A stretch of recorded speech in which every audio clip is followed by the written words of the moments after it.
বলেছে রাজখান তুমি 7 দিন ধরে কিছু খাওনি, এবার অন্তত একটু প্রসাদ মুখে দাও।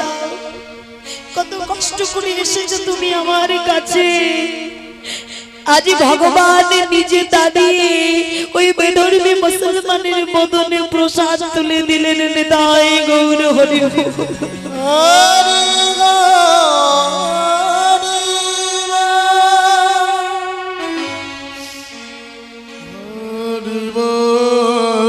ভগবানের রূপের এত মাধুর্য মা,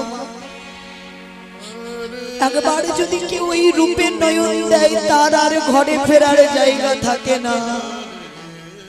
মাগো অনেক তো আমার বললে, তুমি যার জন্য যার কারণে কাঁদবে বালি